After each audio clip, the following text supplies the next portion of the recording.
Assalamualaikum warahmatullahi wabarakatuh dan salam sejahtera untuk kita semua. Dan kita ketemu lagi di podcast kali ini dengan tema yang berbeda, dengan narasumber yang berbeda. Dan saya berharap kedepannya nanti banyak poin-poin penting yang bisa kita bahas dan juga berdampak untuk masyarakat maupun pemerintah. Baik, saya Yudhistira bakal temani kalian semua sampai beberapa waktu ke depan nanti.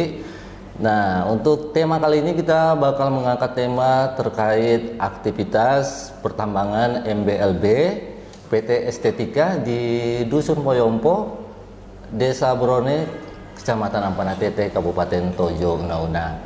Baik, langsung saja saya ke narasumber untuk memperkenalkan. Silakan, Pak. Baik, terima kasih. Assalamualaikum warahmatullahi wabarakatuh. Waalaikumsalam. Salam sejahtera untuk kita sekalian. Perkenalkan, saya Aspan Taurenta, Asisten Perekonomian dan Pembangunan Sekretariat Daerah Kabupaten Tojo Una-Una.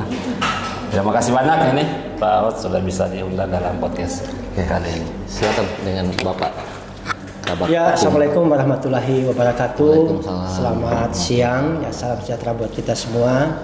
Saya Alfred Leonard Lanu, Kepala Bagian Hukum Sekretariat Daerah, yang akan mengucapkan terima kasih banyak bisa diundang pada kegiatan saat ini. Ya. Oke, baik. Jadi kita langsung saja, Pak, ya. Baik. Ya. Jadi untuk pemirsa, kita berbicara mengenai pertambangan itu ada beberapa poin yang saling berkesinambungan, ya, baik dari positif maupun negatif tergantung dengan aktivitas pertambangan tersebut. Nah, untuk kali ini kita bakal mengangkat terkait dengan pertambangan, banyak efek yang dirasakan baik dari pemerintah, untuk pemerintah maksud saya, maupun untuk masyarakat luas. Nah, untuk kali ini aktivitas pertambangan MBLB yang ada di Dusun Poyompo di Desa Borone, Kecamatan Ampana Tete oleh PT Estetika. Kita bakal membahas. Nah, untuk pertanyaan saya yang pertama, bagaimana kondisi pengelolaan pertambangan MBLB dengan PT Estetika, Pak? Iya, baik. PT Estetika ini yang kurang lebih hampir 5 tahun ini telah beroperasi di wilayah Kabupaten Tojo Una-Una, khususnya lokasinya di Desa Brone. Kalau dari sisi lapangan, kemarin kami melakukan kunjungan, memang telah terjadi operasi produksi. Itu sudah melakukan pengerukan, pengangkutan mineral batuan. Nah, ini sudah dilakukan sejak 5 tahun yang lalu, dan kondisi lapangan memang ada perubahan fisik lingkungan. Karena kalau yang namanya menambang itu pasti terjadi perubahan fisik lingkungan. Orang membuka kebun saja terjadi perubahan fisik lingkungan. Hanya saja dari sisi kebijakan lingkungan itu masih dapat ditoleransi. Kenapa? Karena dari beberapa kejadian banjir ternyata tidak terlalu berdampak buruk. Kenapa? Karena yang terjadi itu hanya pengikisan pinggiran badan sungai, sehingga memang dari sisi material itu bisa menghanyutkan pohon kelapa penduduk di sana.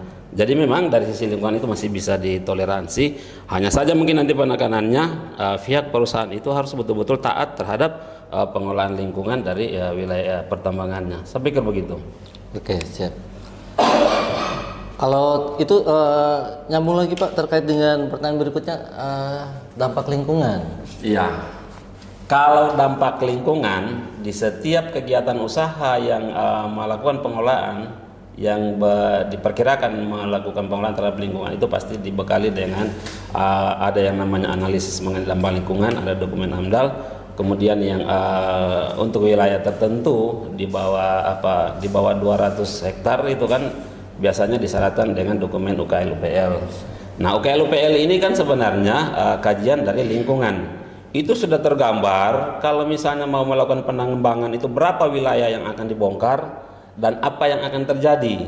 Mulai dari dampak terhadap kebisingan, dampak terhadap abu, debu, dampak mulai getaran-getaran ketika terjadi pabrik beroperasi. Nah, ini semua yang harus diantisipasi oleh pihak pemrakarsa atau pemohon izin. Nah, makanya saya bilang kemarin teman-teman tim turun, faktanya seperti itu. Bahwa di sepanjang aliran sungai itu memang telah terjadi perubahan fisik. Perubahan fisik itu pertama terjadi karena secara alami, banjir. Banjir itu kan alami, musim hujan kan banjir. Yang kedua, terjadi perubahan fisik itu karena memang ada garukan, ada pengerukan yang dilakukan oleh perusahaan. Makanya saya nyatakan bahwa kalau melihat kasat mata terhadap wilayah operasi, perubahan lingkungan itu masih dapat ditolerir, ya kan? Hanya saja memang yang menjadi polemik di tingkat masyarakat bahwa mereka tidak menerima karena ada sebagian masyarakat itu kebunnya yang berada di pinggir sungai itu sudah tergerus oleh banjir, sehingga memang ada beberapa pohon kelapanya itu hanyut. Nah, itu yang menjadi tuntutan masyarakat ini. Ya. Berarti Pak, sebelum diadakan produksi oleh PT tersebut, ada dulu peninjauan lokasi ya? Ada. Ya, jadi kan sebelum izin diterbitkan, ini kan tidak serta-merta ya pemerintah menerbitkan izin. Pertama, pemohon izinkan itu pertama harus memohon izin lokasi. Siap. Ya, dari izin lokasi itu pemerintah daerah harus melakukan survei, baik dari tata ruangnya, baik dari kepemilikan masyarakat lahannya, apalagi yang berlokasi di daerah pemukiman. Ini semuanya menjadi kajian, sehingga dengan kajian-kajian tim teknis itu lahirlah yang namanya rekomendasi tata ruang, ada yang keluarkan izin lokasi oleh pemerintah daerah, sehingga itulah yang nantinya menjadi poin-poin yang harus dipegang oleh pemegang izin ketika melakukan usaha. Berarti dalam hari ini selain dari pihak terkait, PT Estetika, masyarakat, ada juga lintas OPD ya Pak ya? Ya, jadi yang dinas atau perangkat daerah terkait terhadap pengolahan izin pertambangan itu pertama dari Dinas Lingkungan Hidup, ya kan? Dinas Lingkungan Hidup itu bertanggung jawab terhadap keadaan lingkungan di dalam wilayah izin usaha pertambangan. Kemudian dari sisi teknis lainnya ada beberapa dinas yang berperan, PUPR dari sisi tata ruangnya, ya kan? Kemudian dari sisi badan sungai itu di bawah taktis dinas PUPR. Kemudian dari perizinan penanaman modal. Nah, yang namanya perusahaan pertambangan pasti ujung-ujungnya itu adalah investasi, ya kan? Nah, kalau namanya investasi itu menjadi kewajiban pemerintah untuk menjamin kenyamanannya dalam melakukan investasi. Nah, itu tadi beberapa OPD yang terkait, di samping juga pemerintah daerah mungkin secara teknis juga membawahi semua OPD-OPD untuk melakukan pembinaan, pengawasan terhadap kegiatan pertambangan PT Estetika. Oke. Terima kasih. Kita lanjut sambil ngopi, silakan. Terima kasih banyak. Saya mau ke Kabak Hukum dulu. Ya. Nah, biasanya untuk reaksi masyarakat dalam suatu kawasan itu kan biasanya Pak, ada yang menerima, ada yang menolak dari segi kekuatan hukum. Misalnya kebun atau lahan mereka bagaimana untuk masalah pembebasan atau aktivitas mereka ke depannya. Sementara di lingkungan mereka ada aktivitas pertambangan. Silakan Pak. Ya, terima kasih. Ya, memang itu yang perlu kami lakukan penelitian dan pengkajian. Ya, karena sebagaimana yang telah disampaikan oleh, sebenarnya ini persoalan ini yang diawali dengan aksi massa kemarin. Ya, jadi untuk melihat kondisi di lapangan, kami melakukan turun lapangan. Ya, turun lapangan di tempat itu untuk mengidentifikasi apakah memang betul-betul aktivitas pertambangan di sana itu merugikan masyarakat.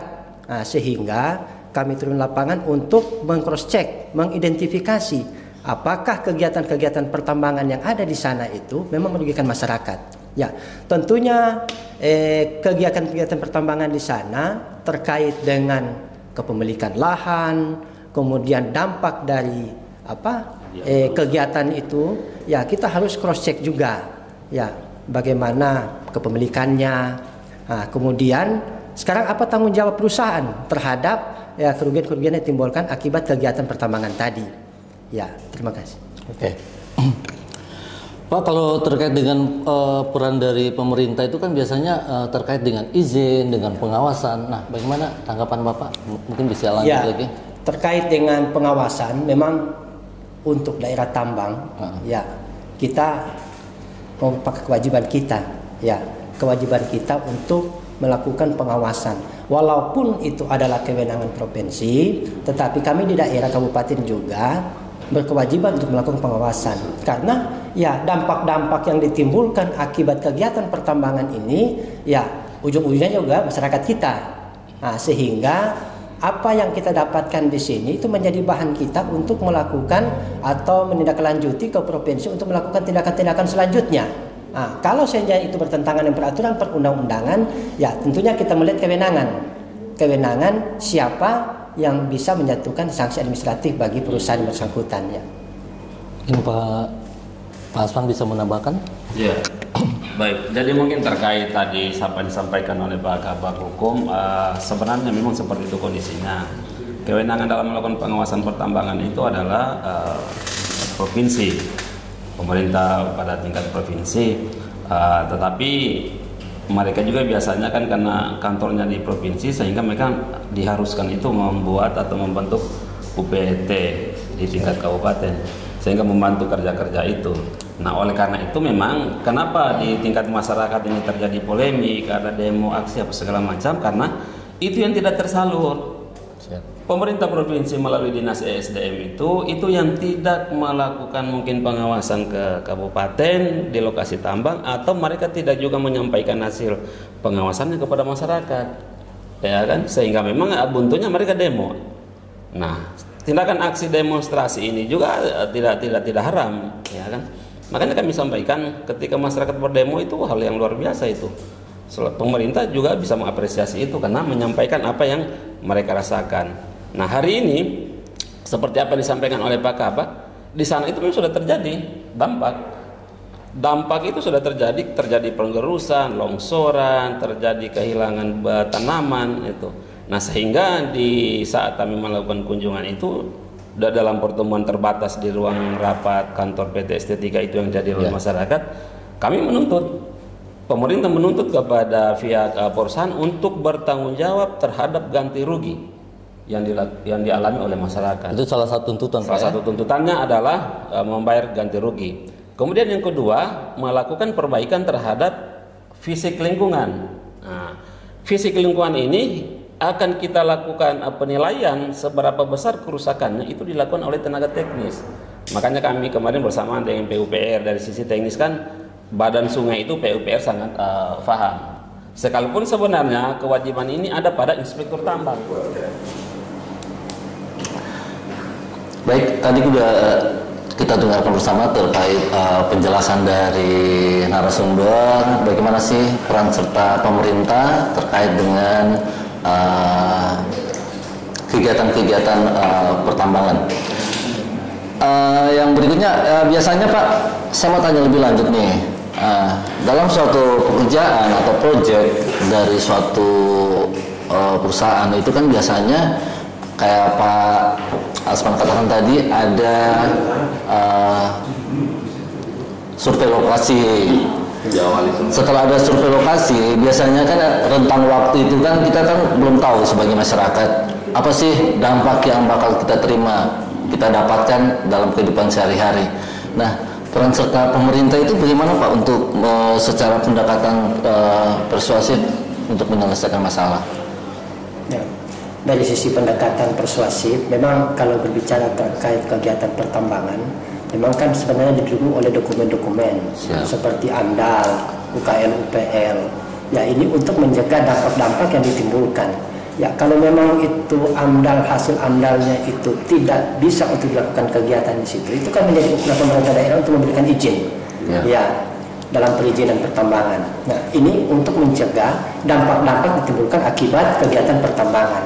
Ya, memang kalau kita melihat ya kegiatan-kegiatan pertambangan ini adalah salah satu yang harus menjadi patokan pemerintah daerah adalah bagaimana dampak yang ditimbulkan.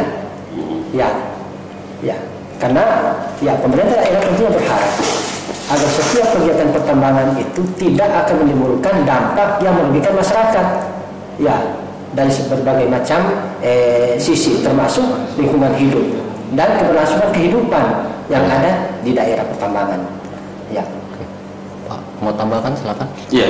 Jadi saya pikir tadi apa yang disampaikan Pak Kabag ya, saya menambahkan dampak itu memang sebenarnya tidak bisa dihindari. Makanya memang harus ada kajian lingkungan.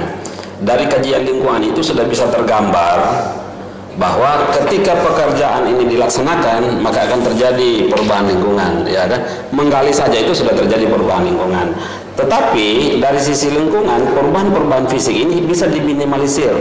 Kalau mau dihilangkan sih susah, tidak ada, karena semua berdampak. Ditekan aja ya. Iya, kita membuka kebun, dampak lingkungannya itu besar. Membuka kebun saja itu berdampak, apalagi menambang. Tetapi dari sisi lingkungan kan ada perubahan-perubahan fisik yang bisa ditoleransi.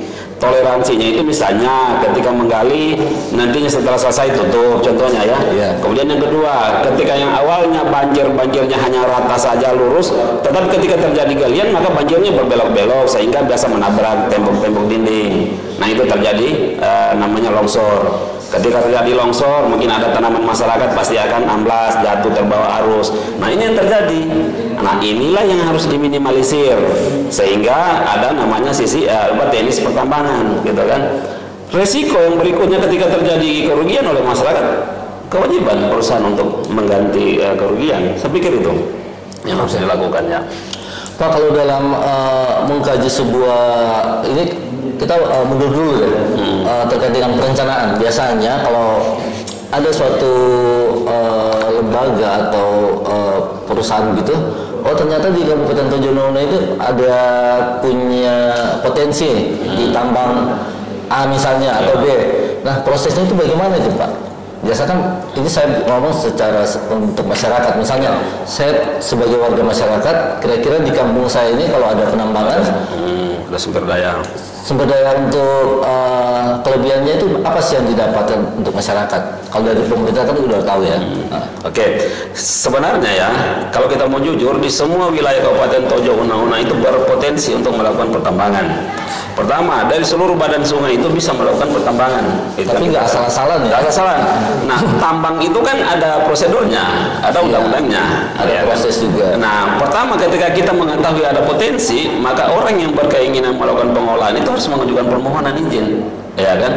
Permohonan izin itu terhadap wilayah-wilayah yang terlebih dahulu sudah ditetapkan sebagai wilayah pertambangan, ya kan?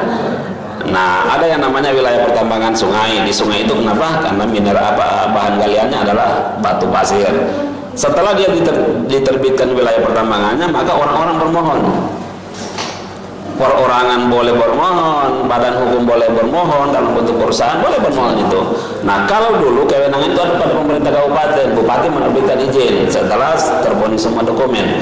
Tetapi hari ini kewenangan itu ditarik oleh pusat, ya kan? Sehingga kewenangan untuk menerbitkan izin terhadap pertambangan itu dari Kementerian ESDM, sehingga pengawasannya pun juga berpindah kepada pemerintah pusat melalui ESDM provinsi. Ya kan, itu. Jadi memang nanti harapannya kalau misalnya ini mau lebih cepat penanganan terhadap dampak-dampak lingkungan dari hasil kegiatan pertambangan, harusnya pengawasan itu ada di kabupaten. Kenapa? Karena masyarakat yang berdampak itu adalah masyarakat kabupaten, bukan masyarakat yang dari wilayah siapa yang jauh kan? Ya. Yang terkait ya. Baik, kita masih lanjut. Nah, tadi Pak Asil sudah mengatakan tentang pengawasan. Nah, saya balik lagi ke Kabak Hukum ya. Bagaimana Pak tanggapan Bapak terkait dengan pembinaan dan pengawasan tersebut? Ya, terima kasih. Ya, untuk pembinaan dan pengawasan memang ini hal yang sangat penting. Ya, karena setiap kegiatan itu kalau tidak dibarengi dengan pembinaan dan pengawasan itu pasti akan sia-sia. Nah, sehingga di sini peran pemerintah sangat penting sekali, termasuk pemerintah daerah di dalamnya. Ya, bagaimana pembinaan dan pengawasan itu betul-betul dilaksanakan sesuai mekanisme aturan peraturan perundang-undangan yang berlaku. Ya, tadi saya sependapat tadi dengan apa yang disampaikan Pak Asisten tadi. Memang untuk kegiatan pertambangan ini ya ada juga keuntungan untuk masyarakat. Ya, karena memang kalau ada kegiatan-kegiatan pertambangan ini, ya baik dia dalam sisi pekerjaan, ya itu kan membuka peluang-peluang kerja bagi masyarakat di sekitar itu. Nah, sehingga, ya kami berharap juga dalam rangka pembinaan kepada pelaku-pelaku usaha investasi ini, ya bisa melibatkan masyarakat secara utuh untuk melakukan atau akan dilibatkan dalam pekerjaan-pekerjaan di situ. Ya, itu salah satu ya mungkin teknik atau bagaimana apa dikatakan teknis ya, supaya betul-betul masyarakat itu memang memiliki ya, merasa memiliki perusahaan itu. Ya, kalau itu terlibat, Pak. Nah, terlibat di dalam setiap kegiatan-kegiatan itu. Nah, oleh sebabnya itu memang ini komunikasi partisipasi masyarakat di sekitar kegiatan tambang itu memang sangat penting sekali. Ya. Oke, demikian. Baik, tidak terasa waktu kita. Sekarang kita ke pertanyaan terakhir nih, Pak.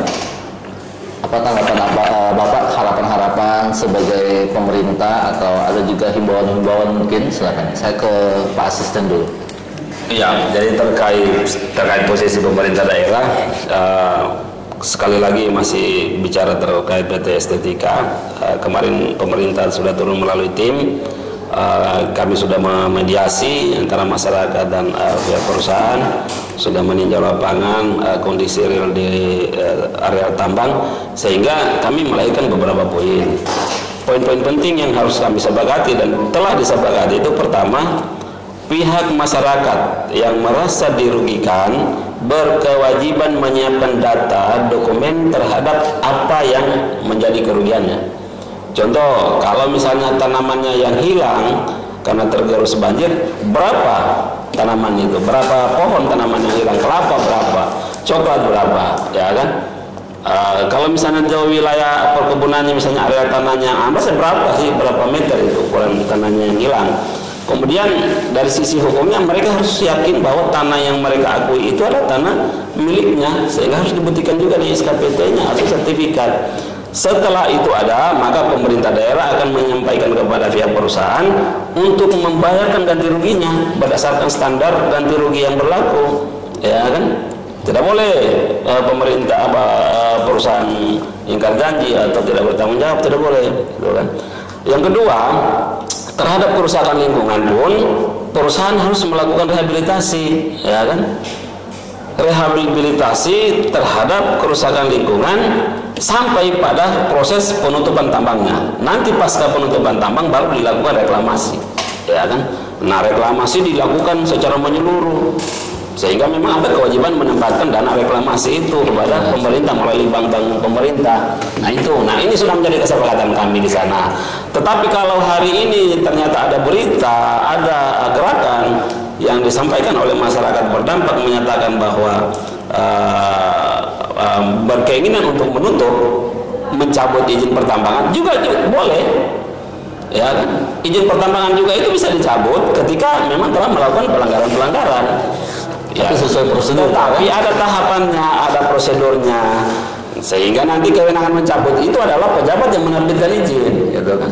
Jadi tidak boleh misalnya hari ini masyarakat meminta cabut izinnya, bupati harus mencabut, itu tidak bisa. Tidak segampang ya? Tidak segampang itu, karena kewenangan mencabut izin itu adalah pejabat yang menerbitkan izin. Saya pikir begitu. Mungkin ditambahkan. Mungkin Pak Kabak Hukum bisa tambahkan. Ya baik, ya tentunya berbicara terkait dengan aspek hukum, ya tentunya pemerintah daerah juga akan melihat dan menempatkan semua ini sesuai ketentuan peraturan perundang-undangan.